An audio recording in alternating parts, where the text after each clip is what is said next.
down, Cooper. Computer says you're too tight. Shutting it all down. Assalamualaikum warahmatullahi wabarakatuh. Halo semua. Film Interstellar adalah salah satu film terbaik garapan Christopher Nolan yang tayang pada tahun 2014. Film ini menghadirkan jalan cerita yang sulit untuk dimengerti karena film ini tergolong film yang berat yang membuat kita berpikir keras untuk memahaminya. Bahkan untuk memahami ending film ini, penonton harus berpikir keras, merangkai segala kejadian yang dimunculkan. Jadi, buat kalian yang pengetahuan fisika, kimia, biologi, dan sainsnya di bawah rata-rata, dan buat kalian yang udah pernah nonton film ini di bioskop kemudian ketiduran karena nggak ngerti dengan jalan ceritanya, kalian harus nonton ulang film ini di sini. Karena saya akan menceritakan film ini dengan semudah mungkin, dan saya akan jelaskan endingnya di belakang nanti. Oke, langsung saja. Tidak usah berlama-lama lagi, inilah alur cerita dari film Interstellar. Let's go!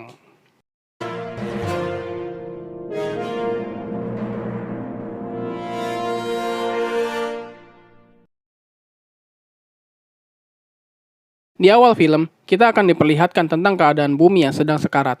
Semua tanaman mati, hanya jagung yang masih bisa bertahan. Angin terus berhembus dengan kencang membawa debu dan pasir. Ini benar-benar keadaan yang sulit bagi kehidupan manusia di bumi. Hiduplah di sini sebuah keluarga. Ini adalah Cooper. Dia adalah seorang duda sekaligus kepala keluarga di sini. Cooper adalah seorang mantan pilot yang handal. Kini dia bekerja sebagai seorang petani jagung sebagai langkah untuk bertahan hidup dan membesarkan anak-anaknya. Ini adalah Donald, bapak mertua Cooper. Dia yang membantu Cooper mengurus ladang jagungnya.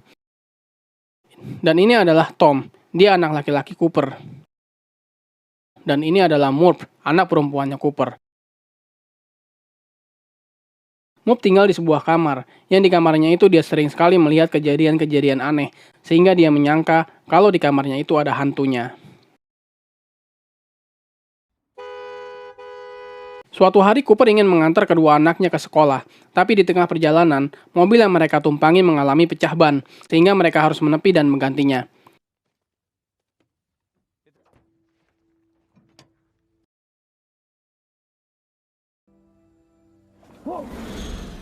Belum sempat mereka menggantinya, tiba-tiba melintas di atas mereka pesawat robot milik Angkatan Udara India. Cooper pun langsung mengejarnya, karena di pesawat itu terdapat panel surya yang bisa memberi daya untuk seluruh ladang. Di sini kita diperlihatkan kemahiran dan kepintarannya Cooper, yang akhirnya dia bisa meretas pesawat itu lalu membawanya.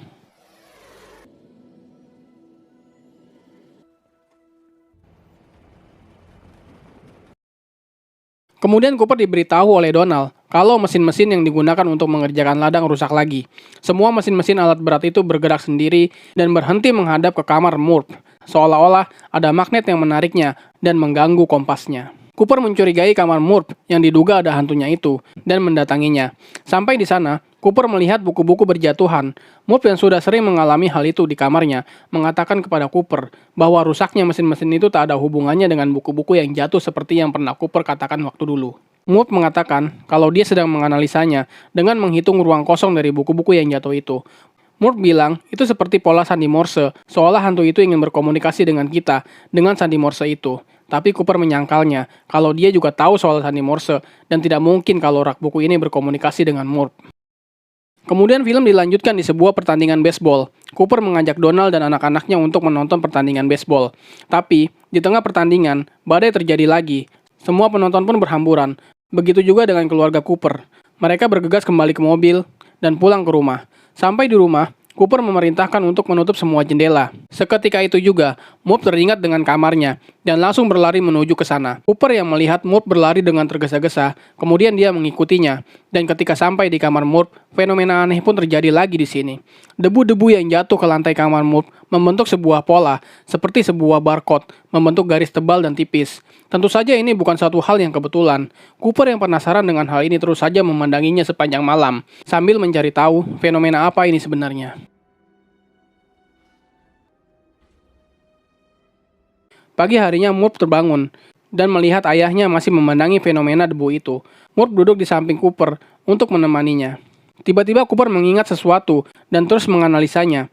Cooper mengatakan pada Murph kalau ini bukanlah Morse, tapi ini adalah sebuah biner.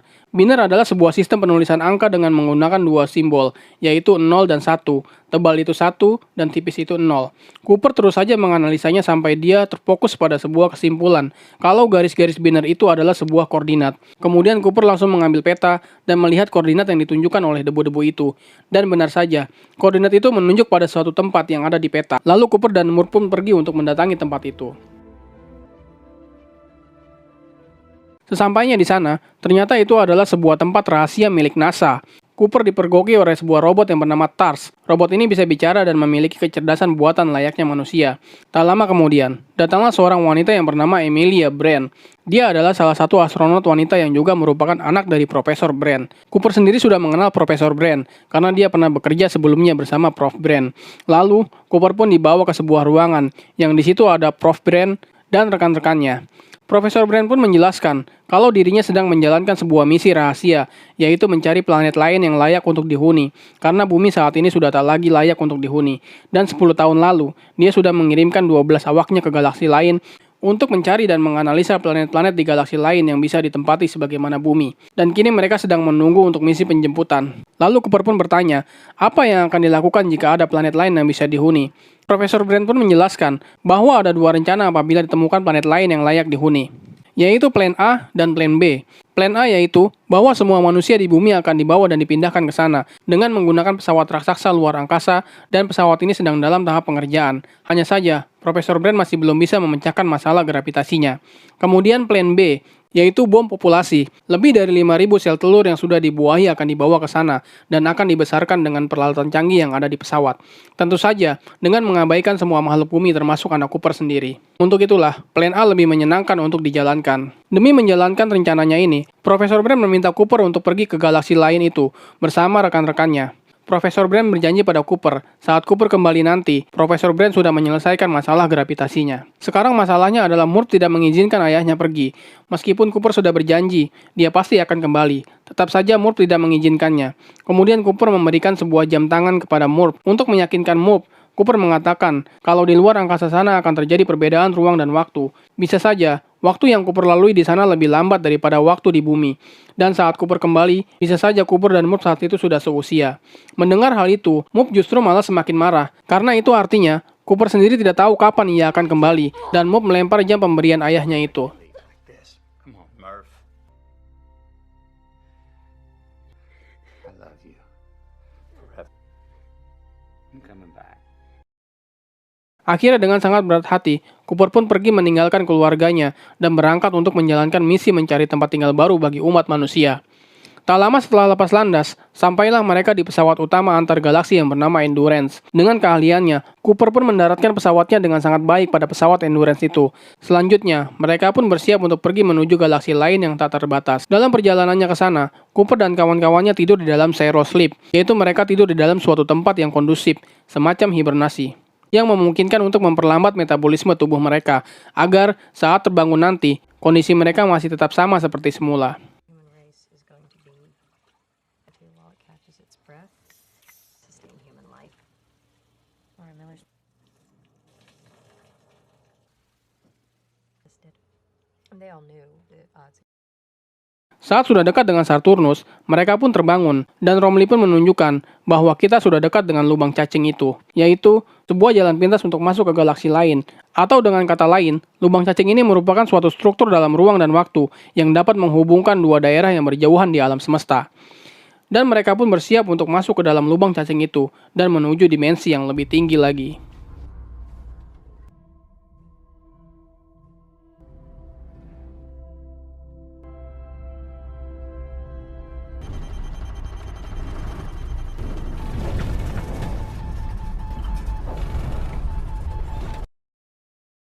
Akhirnya mereka pun sampai ke galaksi lain, walaupun sebelumnya sempat terjadi ketegangan saat mereka melewati lubang cacing itu. Lalu mereka pun mendiskusikan bahwa berdasarkan data dan sinyal yang diberikan oleh para astronot sebelumnya, kalau ada 3 planet yang memungkinkan untuk ditinggali oleh manusia, dan salah satunya sangat dekat dengan lubang hitam.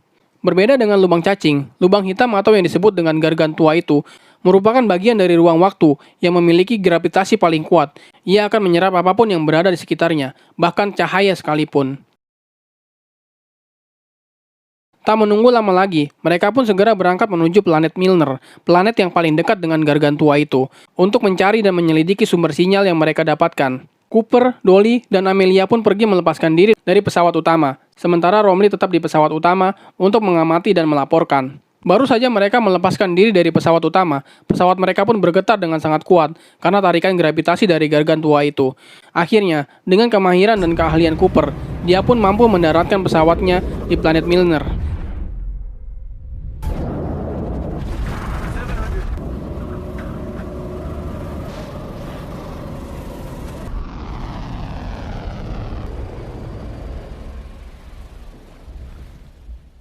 Sesampainya di sana, ternyata planet itu hanya berisikan dengan air. Cooper pun menyuruh Amelia dan Dolly untuk segera mencari sumber sinyal itu, dan mereka harus bergerak cepat, karena 1 jam di planet Milner sama dengan 7 tahun di planet Bumi. Hal ini merujuk pada hukum relativitas umum yang diterbitkan oleh Einstein, bahwa gravitasi adalah kelengkungan ruang dan waktu yang disebabkan massa suatu benda. Semakin besar gravitasi, maka akan semakin lambat waktu berjalan di lengkungan ruang waktu tersebut. Sederhananya, hukum fisika akan selalu sama dan konstan dimanapun. Namun, sesuatu yang terjadi pada ruang waktu itulah yang membuatnya berbeda. Akhirnya, mereka menemukan sumber sinyal, dan itu hanya puing-puing pesawat dari orang-orang yang datang sebelum mereka. Bisa disimpulkan kalau mereka sudah tewas karena kondisi ekstrim di planet tersebut. Dan benar saja, Cooper pun melihat gelombang air yang sangat besar yang siap menghantam mereka. Dengan segera Cooper menyuruh Amelia dan Dolly untuk cepat kembali ke pesawat. Namun naas, Dolly tak bisa selamat karena terseret gelombang ombak besar tersebut.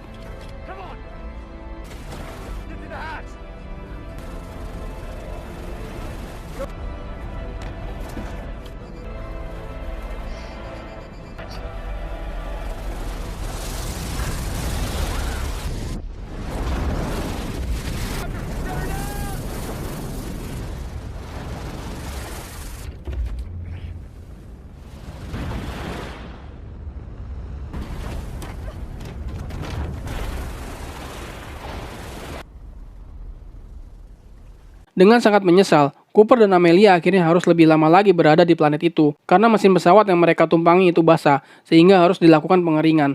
Itu artinya mereka harus menghabiskan berpuluh-puluh tahun waktu di bumi untuk mengeringkan pesawat itu.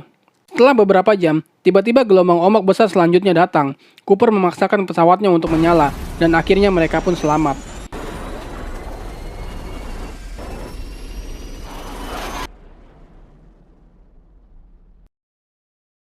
Sesampainya di pesawat utama, mereka melihat Romley sudah berubah. Dia sudah menua dan beruban. Romley mengatakan kalau dirinya tidak tidur dan selalu menunggu mereka kembali selama lebih dari 23 tahun. Cooper pun merasa sedih mendengarnya dan langsung teringat pada keluarganya. Cooper langsung memeriksa pesannya selama 23 tahun dan dia dapati kalau Tom anaknya sudah menikah dan memiliki 1 orang anak. Sedangkan Donald bapak mertuanya pun sudah meninggal. Dan untuk pertama kalinya, Cooper melihat Murph di layar pesannya. Murph menyampaikan kekecewaannya pada ayahnya karena ayahnya pernah berjanji kalau dia akan kembali saat dirinya seusia dengan ayahnya. Dan saat ini, usia Murph sama seperti ayahnya ketika ayahnya berangkat dulu.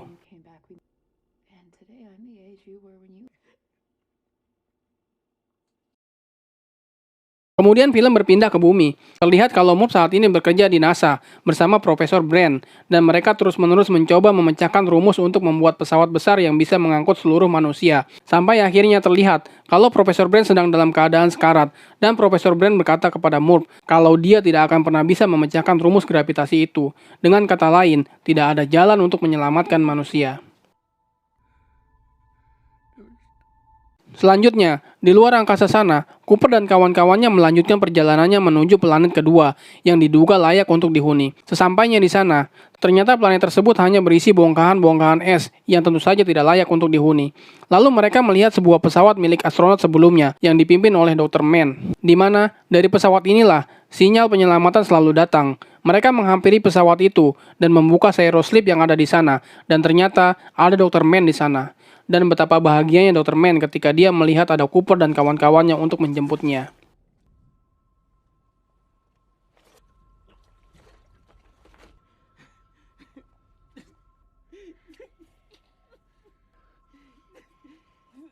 Beberapa saat kemudian, setelah beristirahat, Dr. Mann meyakinkan kepada mereka kalau planet ini layak untuk dihuni. Lalu Dr. Mann mengajak Cooper keluar untuk melihat-lihat ke sekeliling.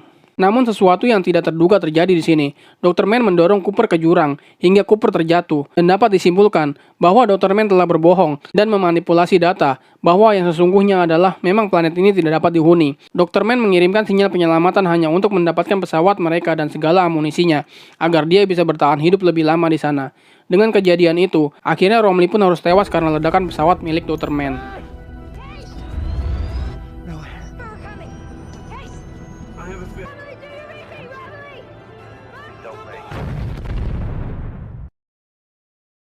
Amelia pun bergegas melakukan penyelamatan untuk Cooper. Sementara itu, Dr. Mann pergi dengan menggunakan pesawat milik Romley untuk menguasai pesawat utama.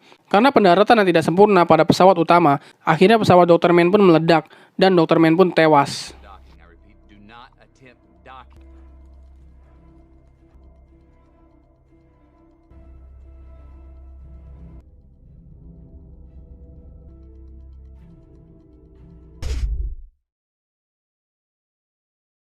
Dengan tidak membuang-buang waktu lagi, Cooper dan Amelia pun berusaha untuk menyelamatkan sebagian pesawat utama itu. Dan lagi-lagi, dengan kemahirannya Cooper, mereka pun berhasil terhubung dengan pesawat utama dan mendarat dengan sempurna. Karena tidak memungkinkan lagi kembali ke bumi dengan persediaan dan bahan bakar yang hampir habis, akhirnya Cooper dan Amelia pun memutuskan untuk pergi ke planet ketiga, yang mungkin saja layak untuk dihuni. Cooper punya ide.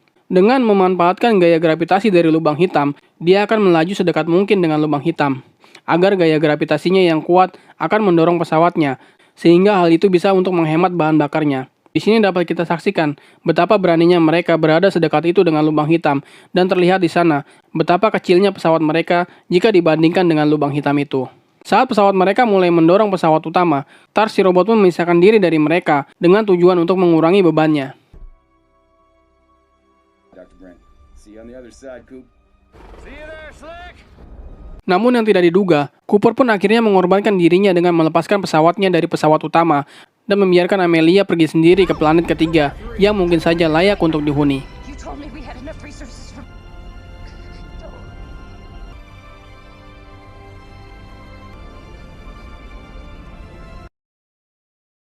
Sampai akhirnya, pesawat Cooper pun tersedot dan masuk ke dalam lubang hitam. Di sini, dia tidak bisa melihat apa-apa, karena yang ada hanyalah kegelapan. Pesawatnya pun mulai terdorong semakin kencang ke dalamnya, dan itu membuat pesawatnya bergetar dengan kencang. Mengetahui kalau pesawatnya akan meledak, Cooper pun keluar dari pesawatnya dengan melontarkan dirinya dari dalam pesawat. Hingga pada akhirnya, dia masuk ke dalam sebuah bola yang sangat besar, yang entah dari mana bola ini berasal. Dan dia terus masuk ke dalamnya, dan ternyata dia berada di dalam ruang 5 dimensi yang terhubung langsung dengan kamarnya.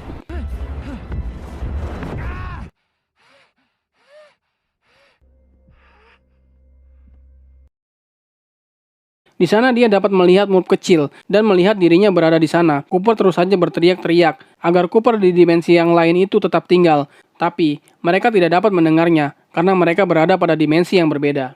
Bisa disimpulkan kalau hantu yang ada di kamar Murph itu sebenarnya adalah ayahnya sendiri yang berada di dimensi yang berbeda. Tidak berputus asa, Cooper terus berkeliling di mana dia dapat melihat kamar Murph dari berbagai waktu yang berbeda. Akhirnya, Murph dewasa menyadarinya kalau selama ini hantu di dalam kamarnya adalah ayahnya sendiri yang berada pada dimensi lain yang berbeda, dan dia menyadari kalau gangguan pada jam tangannya adalah sinyal dari ayahnya untuk membantu Murph memecahkan rumus gravitasinya.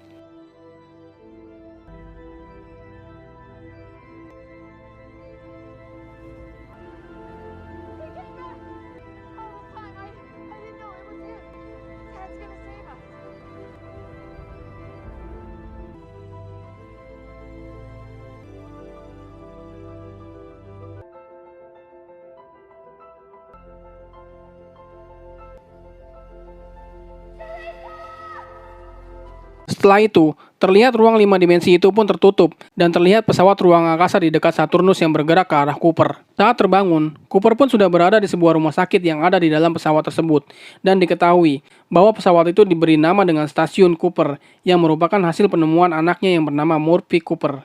Lalu Cooper pun menemui Murph di rumah sakit, yang di sana dia dapat melihat orang-orang sedang berkumpul menemani Murph, yang ternyata itu adalah anak cucu dari Murph, yang merupakan keturunan dari Cooper. Dapat kita lihat di sini, kalau Murph saat ini lebih tua dari Cooper. Murph pun tersenyum pada ayahnya dan mengatakan kalau dia tidak boleh melihat anaknya meninggal dan meminta Cooper untuk menyusul Amelia di planet ketiga. Selanjutnya, terlihatlah Amelia yang sudah sampai di planet ketiga, yang ternyata planet itu sama persis seperti di bumi, memiliki langit yang sama dan udara yang sama, sehingga Amelia dapat melepaskan helm ruang angkasanya dan menghirup udara di sana dengan leluasa. Dan film ini pun selesai. Banyak sekali pelajaran yang bisa kita ambil dari film ini. Di samping beberapa scene yang cocok dengan ilmu pengetahuan, kita juga ditunjukkan betapa besarnya alam semesta ini, yang menjadi bukti kekuasaan dan kebesaran Allah Sang Maha Pencipta. Oke, terima kasih kalian yang sudah menonton. Sampai jumpa di video selanjutnya. Bye-bye.